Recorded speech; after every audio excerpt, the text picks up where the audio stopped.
It's uh, it's 9 p.m. in India, but then it's good as good a time as any to maybe jam on public goods. Public goods is like something that's like an evolving concept.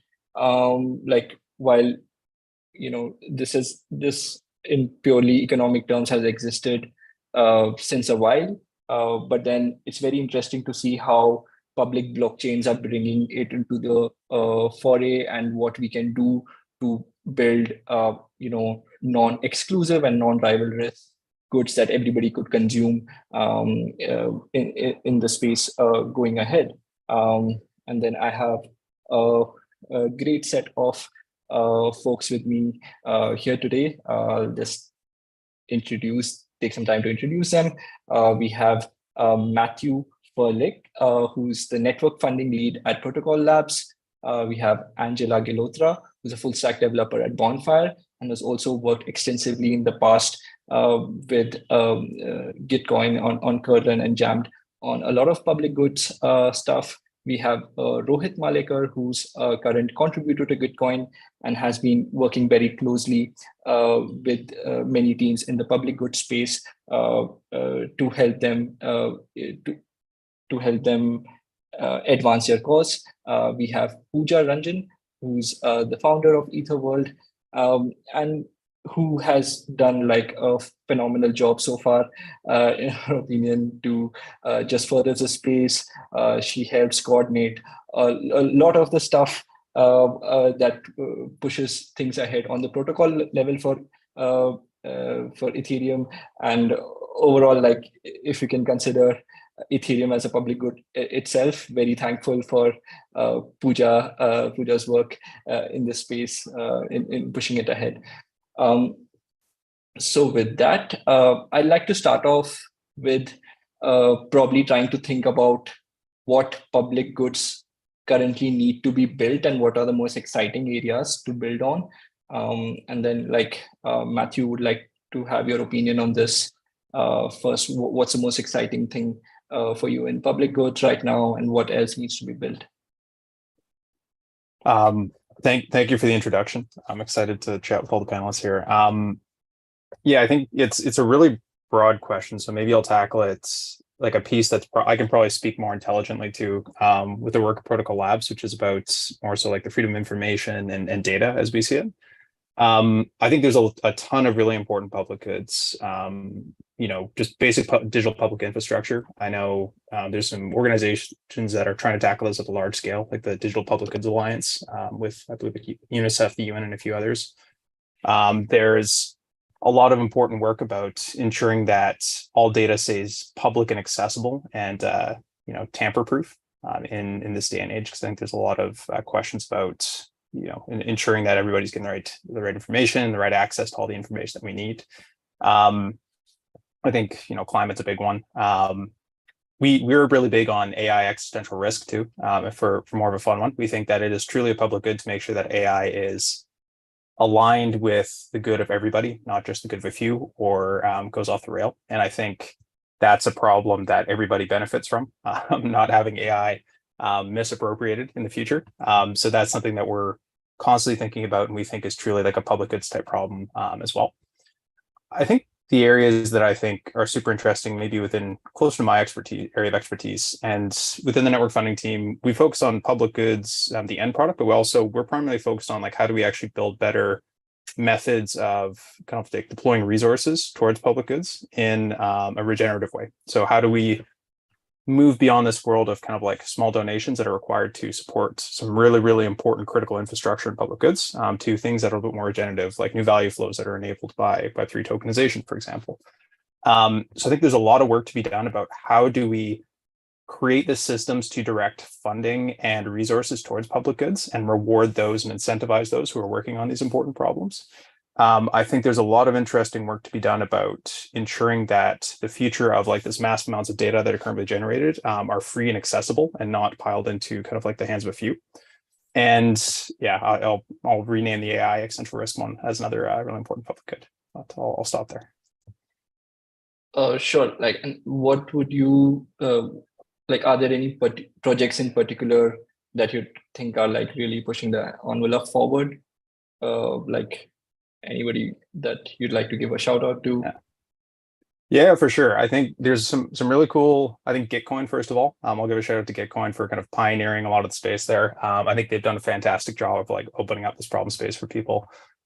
Starling Labs is a really cool project that's essentially kind of preserving important cultural data sets on like genocide that are like being kind of like erased. They're doing an incredible job. I think it's Impact Markets is a job that's doing or a company within the Cello ecosystem that's doing an incredible job with local currencies and being able to funnel like donations in an efficient way towards kind of like local populations with micro lending. I think I could go on, but I think I'll stop at 3. Those are 3 really cool projects we see. Perfect. And I'll circle back to some of them later on.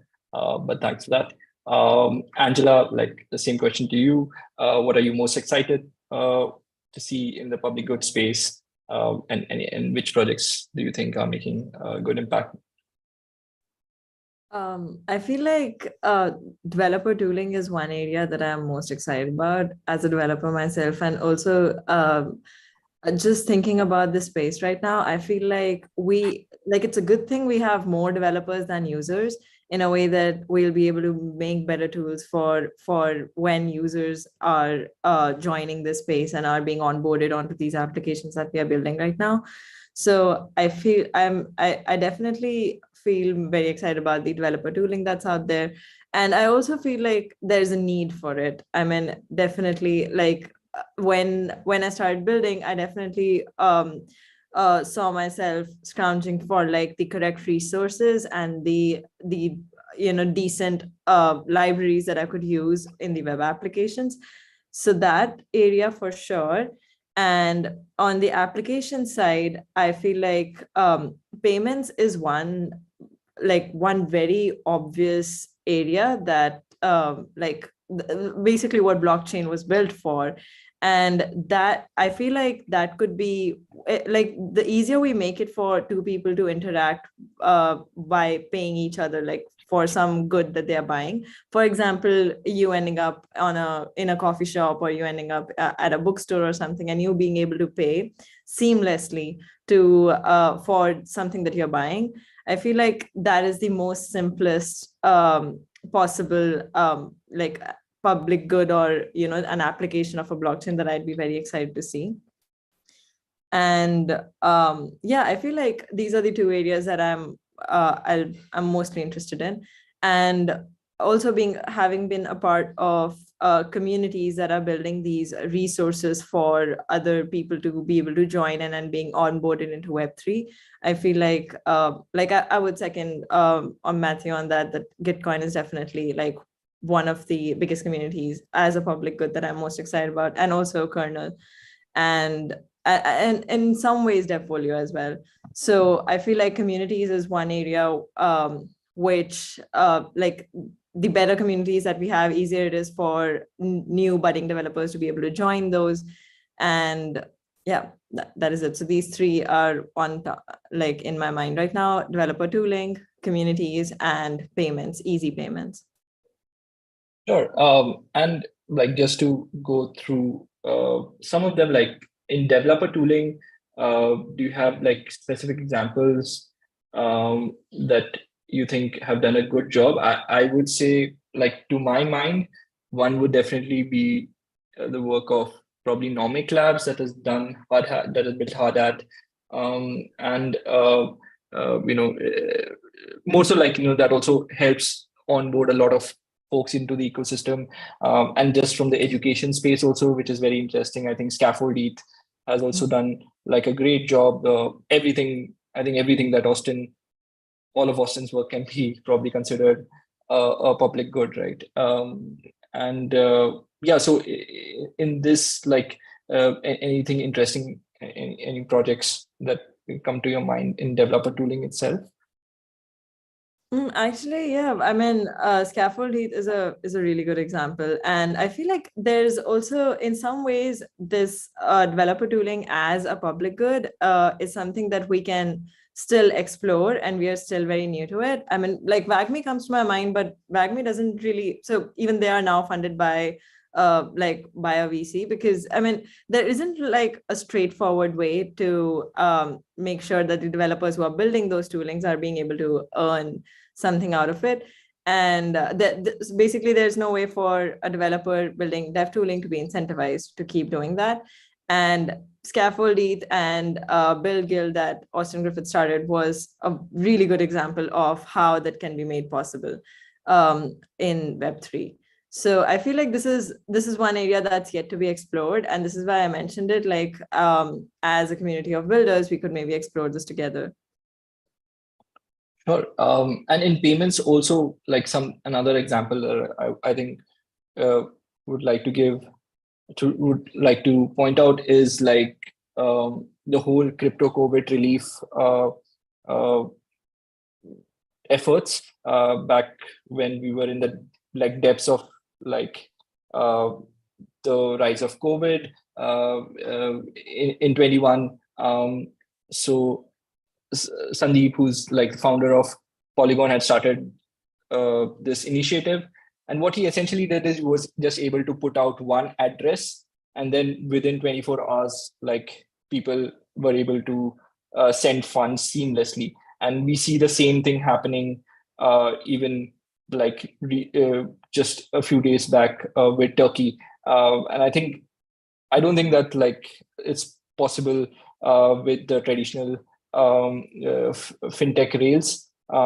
Definitely something that is being enabled by Web3 that actually has a very direct impact on people's lives. So like, yeah, I think payments are a really good use case to think of as public goods. I'll come back to how do we figure out how to fund fund public goods in a while. But then, yeah, moving on, I'd like to ask Rohit the same.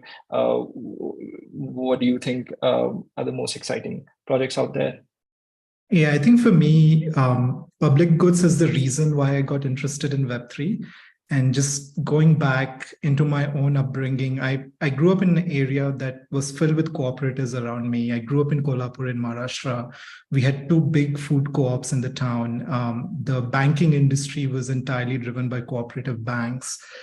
Even the farmers used a cooperative mill to process their grains. And now it's slowly withered over the last 30, 50 years. And what excites me about blockchain and the affordances it provides us is the potential to use that as a coordination platform, to be able to give the local people the power to do what's in their best interest.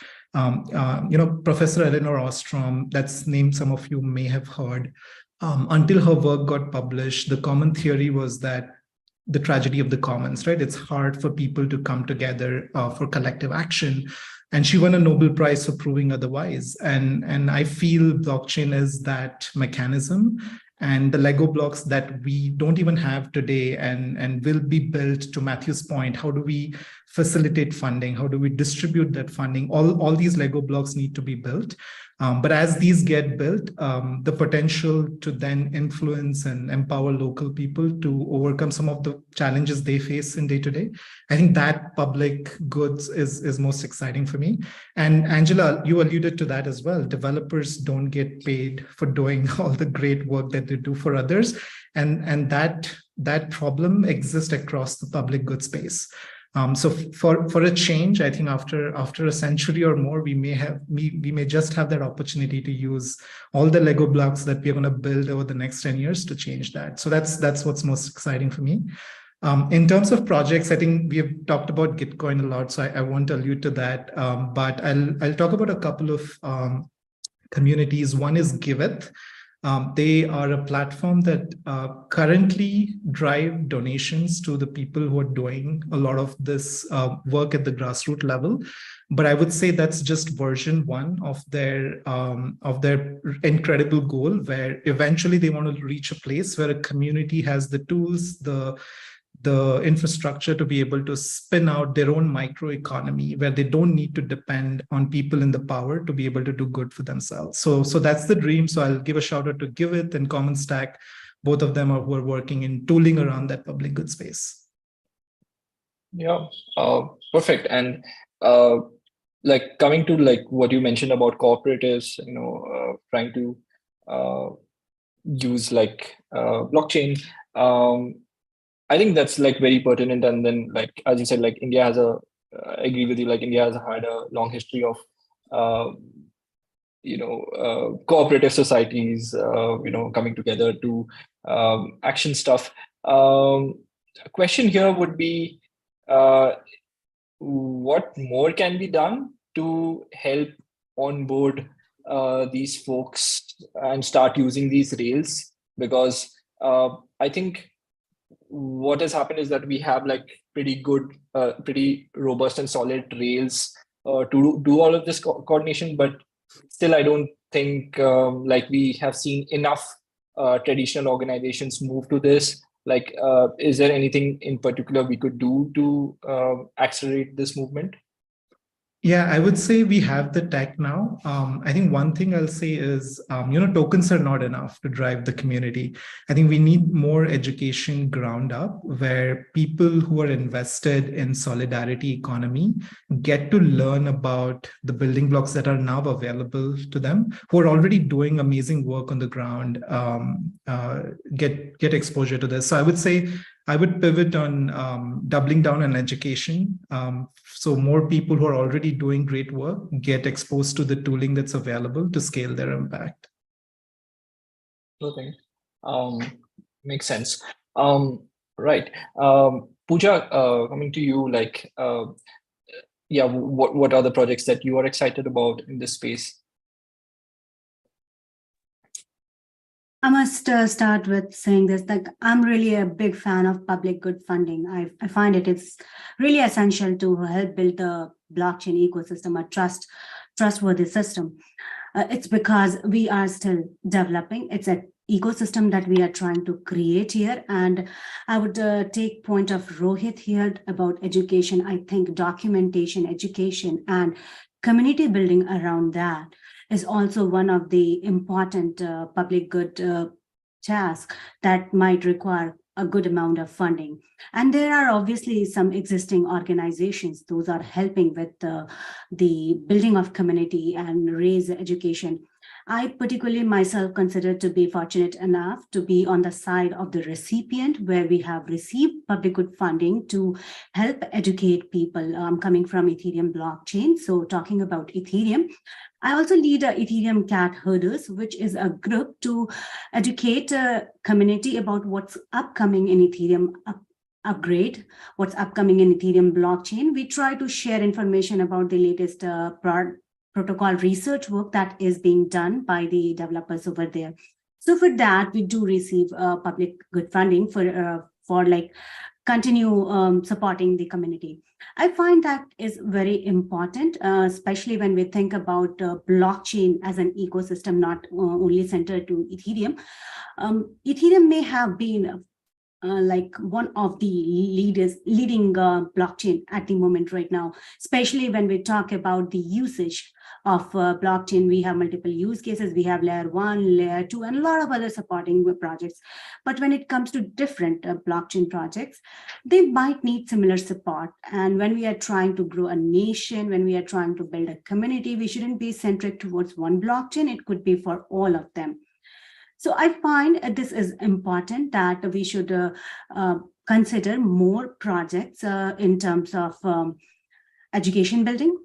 From Etherworld, we do a lot of similar work. We do have a YouTube channel where we provide the ELI5 version of anything that is upcoming. Say, for example, some changes going on in Ethereum. They changed from Ethereum mainnet to Beacon Chain to both merged as one full lane, execution layer and consensus layer.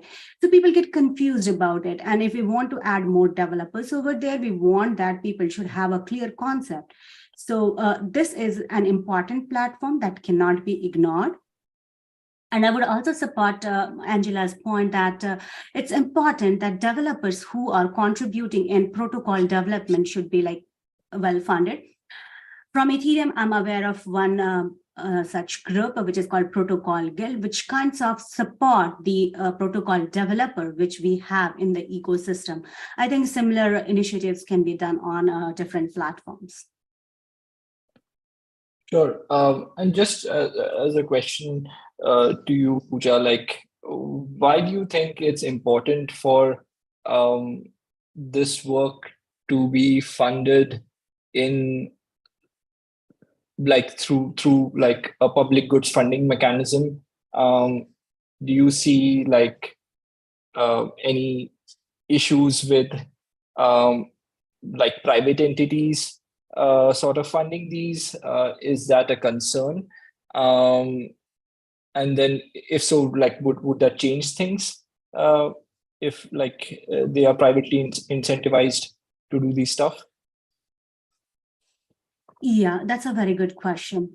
So personally, I believe that these things should be funded by public good funding instead of corporate donations.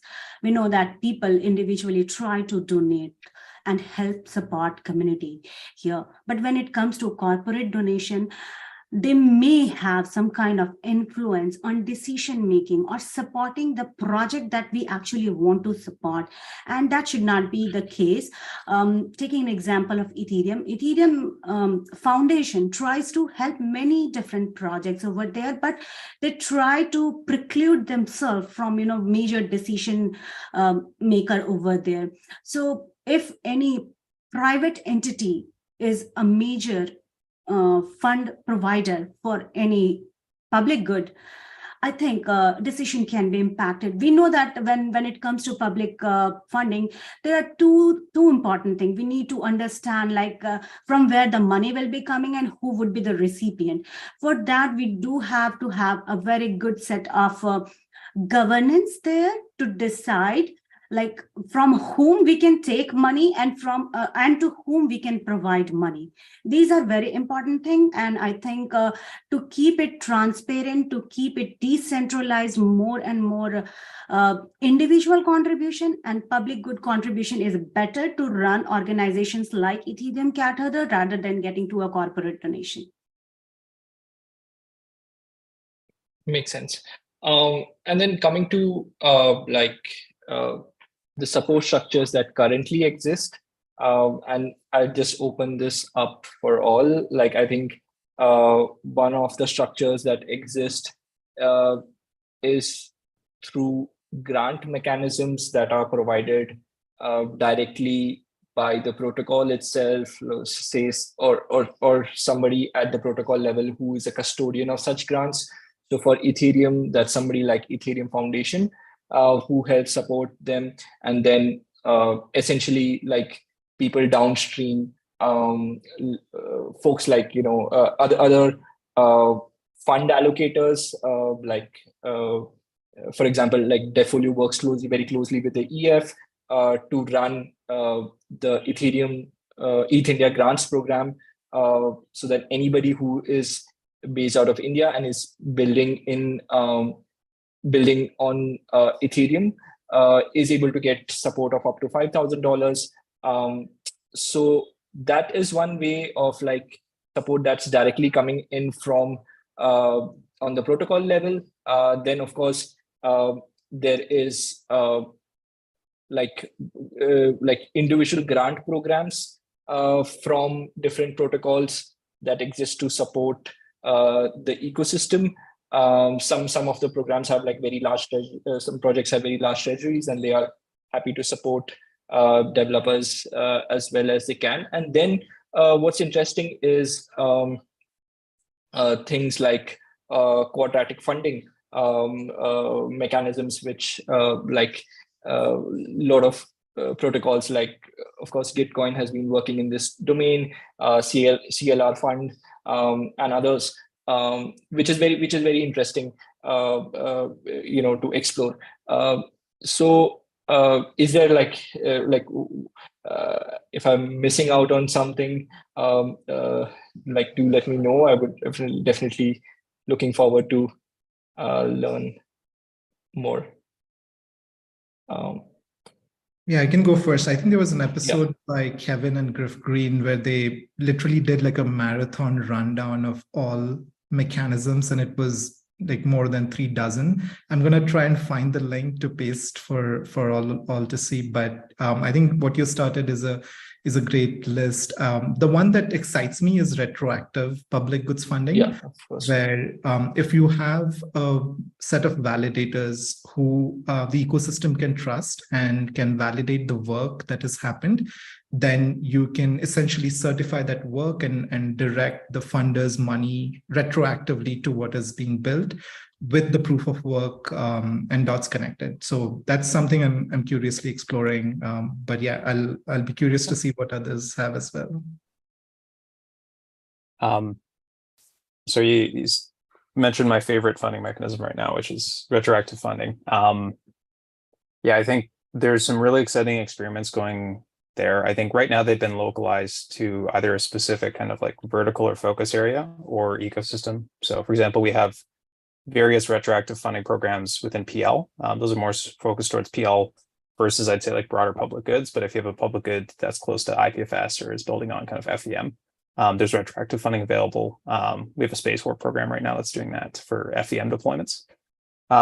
Another interesting kind of flavor of the retroactive funding is I think there's some really cool, larger, like kind of more, less Web3, but more kind of traditional funds that are doing now more so like advanced market commitments or prizes for people who are actually working towards a problem. So I think Frontier Fund is I think it was $1 billion advanced market commitment to kind of like retroactively purchase climate solutions or kind of like climate offsets. So that's something we're seeing a little bit of that paradigm where people are trying new things to actually incentivize like work towards a project. But I think that has to be paired with, the grants and some of the more kind of proactive funding so that, the developers can, and the people who are working on it can, afford to kind of like, basically have their living expenses taken care of while they're working towards these kind of big ambitious prizes. So I think pairing some of those more ambitious like retroactive funding programs with forward-facing proactive grants either via ecosystems or others is super important. Yeah, we're also exploring things like hypercerts, which is kind of a mechanism in which for projects to actually kind of basically proactively fund some of their work and then like plug into these retroactive systems more seamlessly. So there's a lot of mechanisms out there about retroactive funding. It's very interesting for this like missing incentive for people to chase after large rewards. Sorry, I didn't get the last thing that you mentioned. Hypercerts. Okay, I just got that. All right. Cool. So one thing here with retroactive funding is that I'm just curious to understand, like, isn't determining the quantum of amount to fund retroactively, isn't that an issue? How do we arrive at what's a fair compensation to provide retroactively?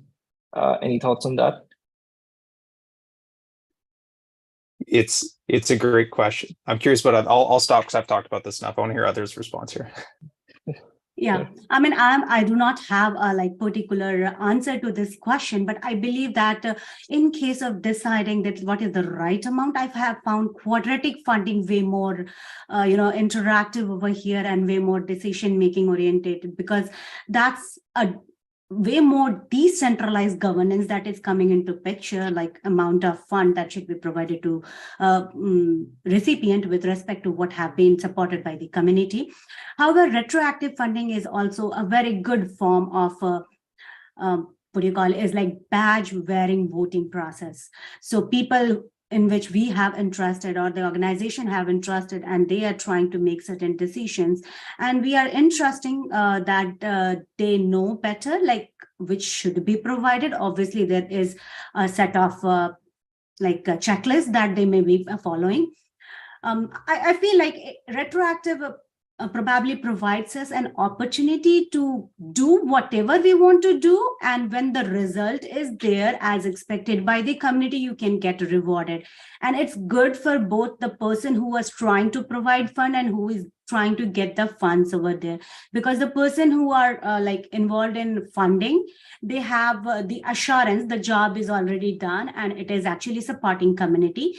And the people who are diligently trying to make their input, make their contribution, they are also confident at the end of the day, when my work is successful, we would be like getting these kind of fundings. Interesting, most definitely. And yeah, like I think, yeah, quadratic funding definitely provides an interesting mechanism. And of course, like some part of it, you can definitely reach out and even list in your project as a quadratic funding, and and ask for retroactive funds as well. See, so this is what I've done so far. But then that also the implicit like expectation there is that this is what I've done so far and this is what I'm going to do as well. So that it's also in a sense a forward-facing grant. Which is very interesting, definitely, and would definitely like to see like this whole space evolve. Hypersearch, I did not know about it. I'll go and research it as well. Angela, any thoughts on like funding mechanisms that you think are interesting? I feel like I haven't had much exposure apart from the time that I was working with Bitcoin when I was exposed to quadratic funding as a funding mechanism. It is obviously very, very interesting. And retroactive funding is also like a very innovative way of funding public goods and also public service.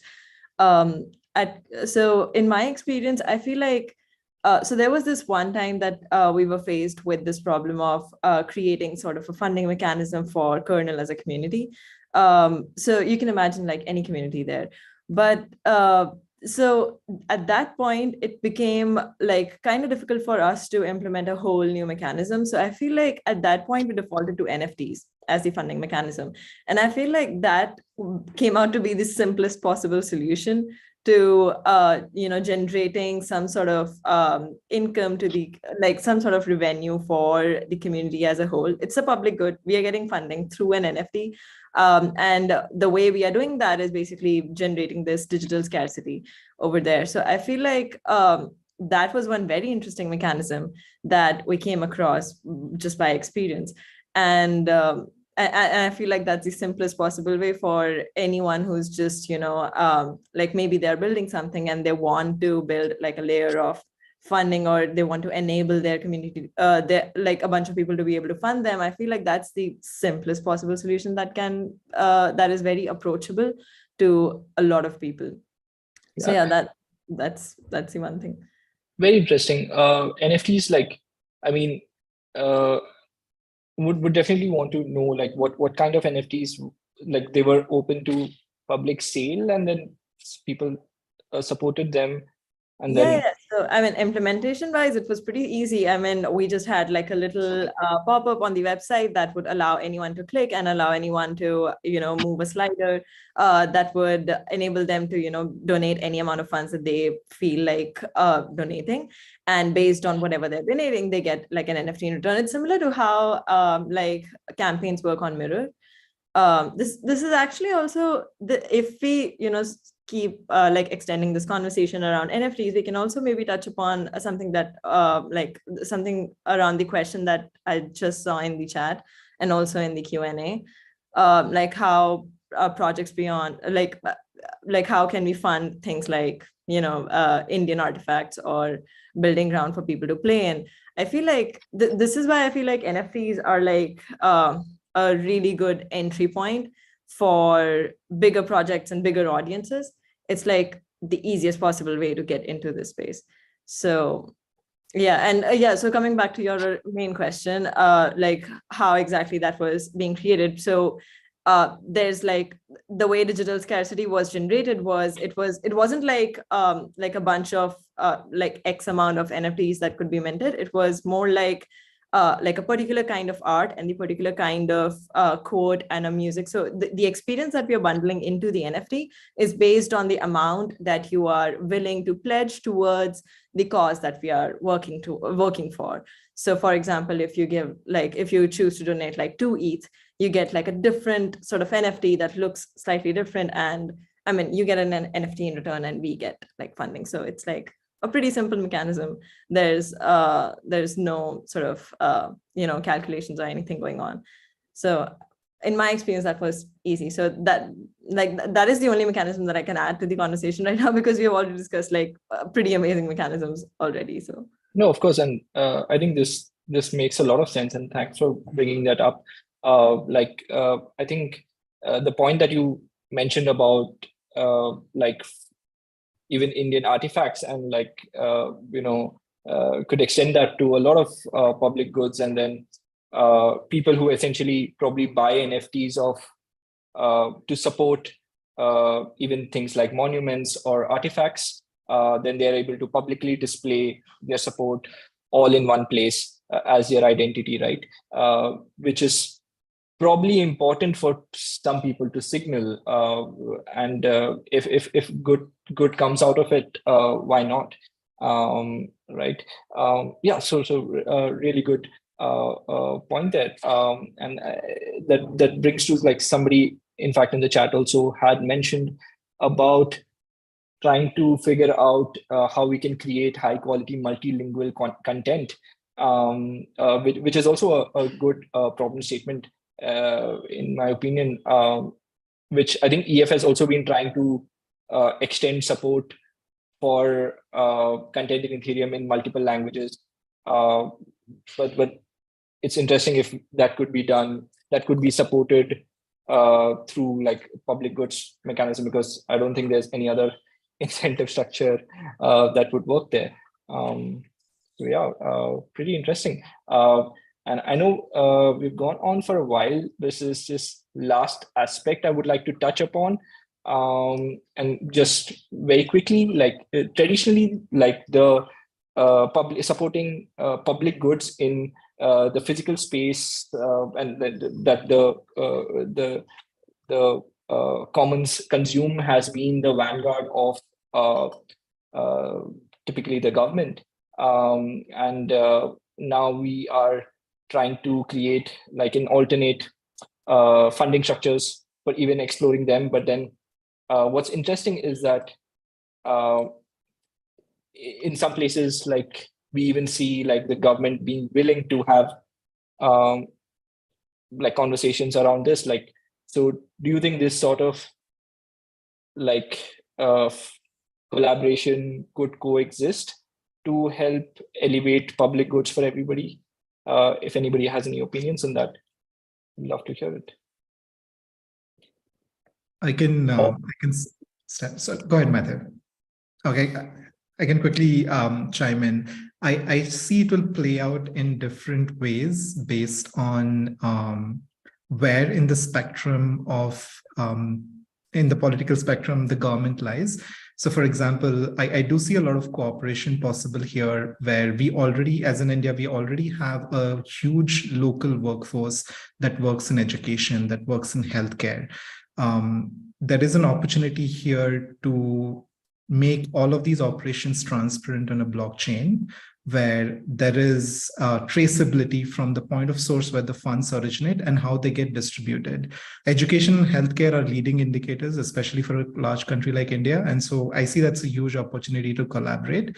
But there's a flip side to that as well. Social welfare distribution in India has been very opaque. And the joke in the circles is that if every individual who needs to claim a benefit makes a claim, the government won't have enough funds to pay.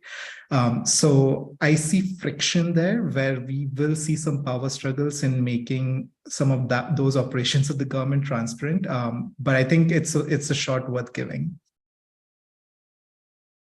Interesting. Matthew, you also had an opinion there? Yeah, then I guess like speaking to a more general perspective, I would say I think there's a lot of interesting work to be done with traditional foundations and government institutions with how they actually distribute.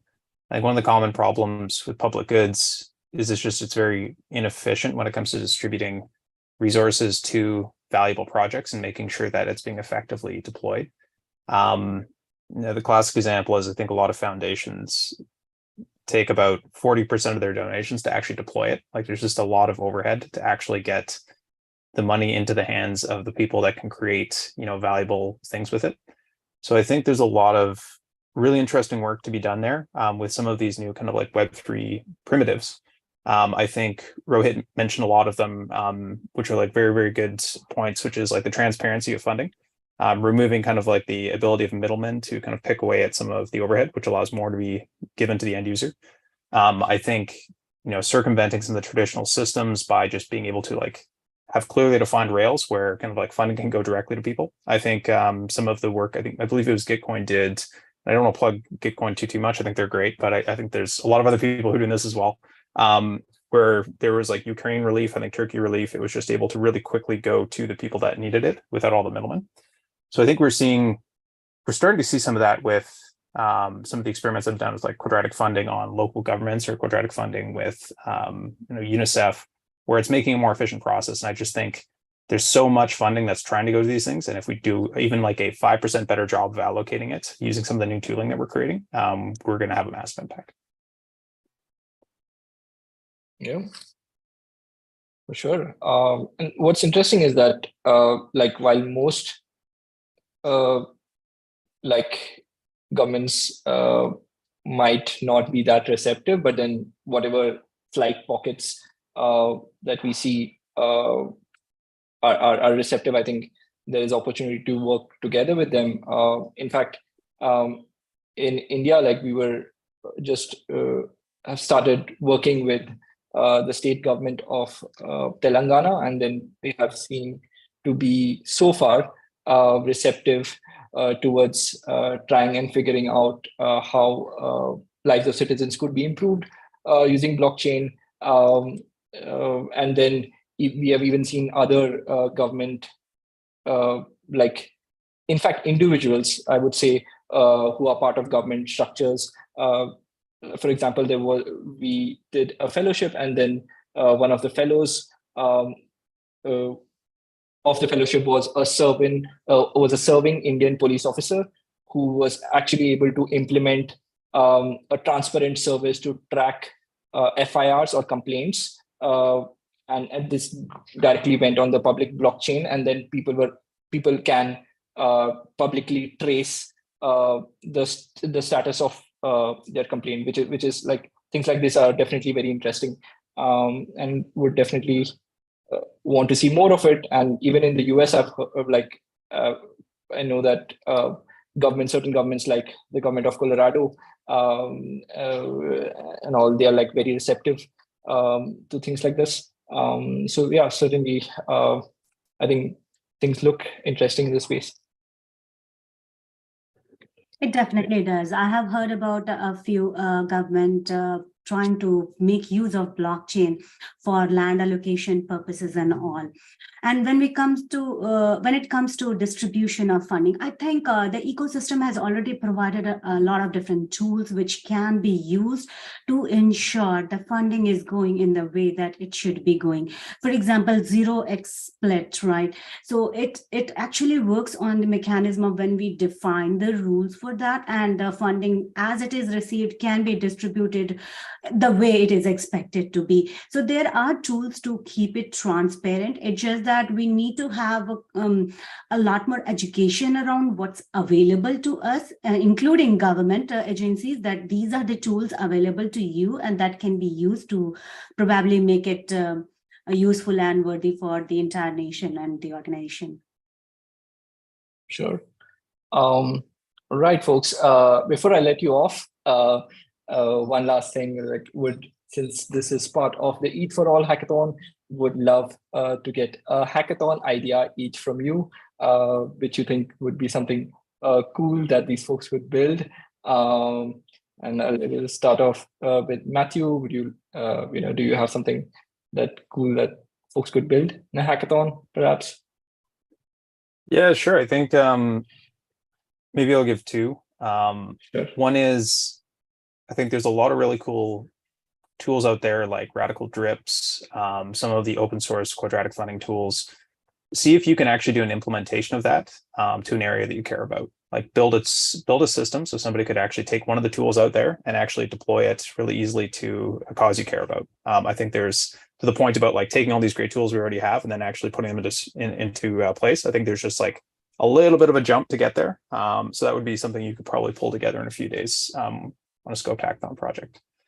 Beyond that, I think a fun one, but please do this on testnet, is I think Common Stack and like Grassroot Economics and a few others are doing really cool stuff with community currencies. Don't call it currency, just do like a value exchange thing and keep it among your, a community where you can actually track like who's contributing and like doing really cool stuff. And that's a cool way to see how you can solve the attribution problem and a lot of kind of like public goods and commons. Really cool. Yeah, looking forward for folks to build that. Angela, things you're excited about? Yeah, there's one small thing that I've been thinking, so even with the last conversation that we were having, I was just listening and I was thinking one small thing that we can, think of implementing would be a way for an entity A to attest about anything for an entity B. So for example, if a way for my university to attest that I actually had a certification from there, or a way for a government to attest that this person is a resident or this person is a citizen here. I'm not sure how that's going to be implemented, but this is like one open thought or open thing that was in my mind. The other thing that I'm really excited about in this space these days is account abstraction. So maybe like a simple wallet that implements account abstraction, multiple accounts, and like an easy way to sign on transactions. So that would be pretty cool. And yeah, that is it. Sure. And then definitely the attestation is like is a really cool thing that people could do. And with account abstraction, in fact, seeing a lot of interest in the space. And even like last month when we did ETH India, we had like so many teams just building on account abstraction. And I think we should see some really cool stuff being built this year. So yeah. Definitely something on account abstraction. And even if there are any cooler ways of recovery mechanisms, like at SCA, even I noticed that a lot of people were building upon social recovery and account abstraction. This is what makes me even more excited about this particular this particular innovation in Ethereum. And I feel like this is also like an open design sort of space where we could see some very innovative ways of doing recovery on a particular wallet and implementation of account abstraction. So yeah, that's it. Perfect. Rohit, ideas from you. I'll piggyback on your earlier question around what role does the government have to play in this. So we already have a wholesale CBDC in India. I think at some point we'll get a retail one as well. So what would a financial plumbing look like if the funder is the government, and if we need to have an equivalent plumbing on blockchain to drive relief, social welfare, call what you may, to the required recipients, especially when a disaster strikes? Can there be an alternative financial plumbing on blockchain where the funder is the government using the CBDC to get to the right people at the right time? Pretty interesting. So trying to actually solve like how the capital flows from essentially just a single source, you said, from just the government? Yeah, how the capital flows. So timing and effectiveness is the goal, but also retroactively, anyone in the country could query a database and verify how the funds were used. So transparency would be the reactive need. Sure. Very cool. Right. Puja, you. From my end, I can probably share some inspirations of making use of already existing standards on Ethereum repository. Account abstraction is obviously one, but we have multiple versions of that. And currently we are into like account abstraction using alt mempool. So how we can make use of account abstraction in the present Ethereum scenario, like the way of bilayer chain, consensus and execution layer chain. So that is one. Other than that, there are other alternative proposals using BLS for making good use of it in different projects. So I would highly encourage people to take a look at the EAPS repository available and try to pick up the best proposal, even if it is in a stagnant status, even if it is not pursued, but actively pursued by the proposer. You can probably build a project on top of that and help move that become a standard, because all these proposals are actually good. And if we can try to implement them, we can have a good use case right in front of us. And that could set an example for many other dApp developer out to maybe implement that in their own project in future. Right.